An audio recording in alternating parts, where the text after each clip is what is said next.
All right, let's just get right into it. Have you ever been sitting in traffic? You look to your left, you look to your right, and it just feels like everyone is driving a brand new car. Except you? It's such a common feeling, right? That little pang of, am I falling behind? But what if I told you that most of what you're seeing isn't actually wealth? It's a trap. I mean, this is the question that keeps a lot of us up at night, isn't it? You see all these shiny new cars just rolling down the street, and you can't help but wonder, how in the world are so many people affording this? I'm just trying to pay my bills. That little game of social comparison, it can really start to wear you down. It makes you feel like you're just standing still while everyone else is speeding past you.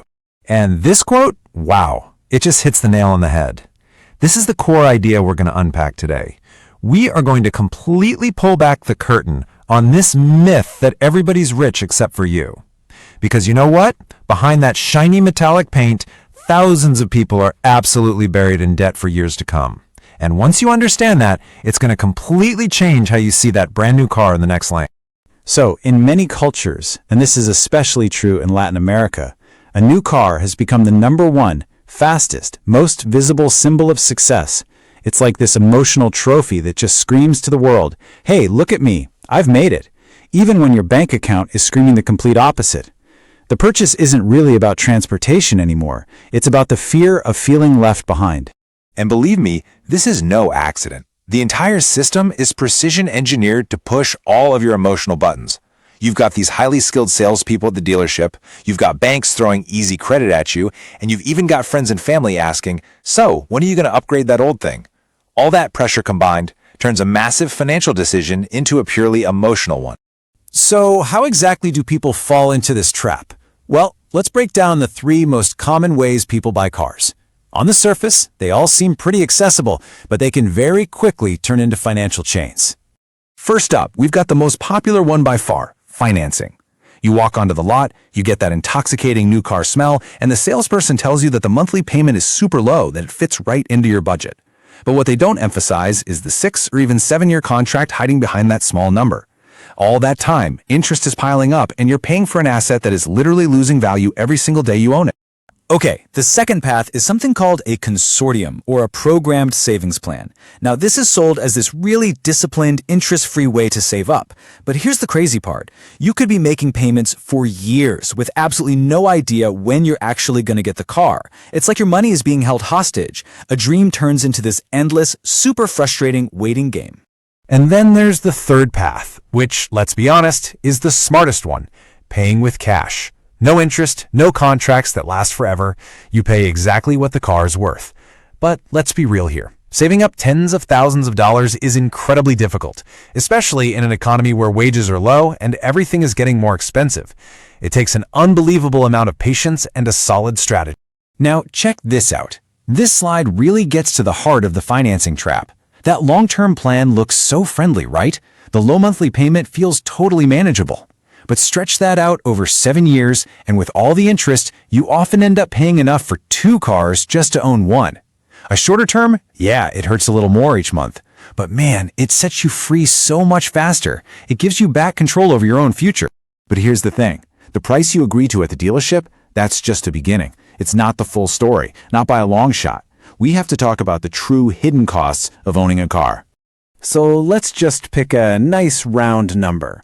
Let's say a typical new car costs $30,000. This is the number that everyone focuses on. It's that big, shiny price tag the salesperson uses to get you hooked. But that number, it's so misleading. Because that 30 grand is just the tip of the iceberg. The real cost is everything hiding just below the surface. Insurance, taxes, gas, the regular maintenance they tell you is mandatory, and the biggest, most silent killer of them all, depreciation. Your car is basically a machine that's designed to constantly demand more money from you, month after month. And this brings us to what might be the most important hidden cost of all, opportunity cost. See, money is a tool, and when you pour it into something that is guaranteed to be worth less tomorrow than it is today, you're not just spending that money. You're losing all the potential growth that money could have made for you if you'd invested it instead. Let's just visualize this for a second. Meet person A. They financed that shiny new $30,000 car. Now, meet person B. They buy a reliable used car for $10,000 in cash, and they invest the difference every month. Fast forward 15 years, person A might still be stuck in a cycle of car payments, while person B has built up a serious amount of capital. It was never about who earned more, it was about who made the smarter, less emotional decision. Okay, so you're probably thinking, this is a minefield. How do I avoid all these traps? Well, you need a financial compass. Let's go over 5 key principles that will guide you to a smarter purchase. First, set a real limit based on what you can actually afford long term. Second, your emergency fund is sacred. It is not a down payment. Third, always calculate the total cost of ownership. Fourth, avoid those long payment terms like the plague. And fifth, do your homework. Don't let the new car smell or what your neighbor is doing rush you into a decade of debt. You know, when you boil it all down, it really comes to a fundamental shift in your mindset. You have to decide what a car actually is to you. Is it a tool that helps you live your life, or is it a symbol that you use to project an image to other people? And this is the question.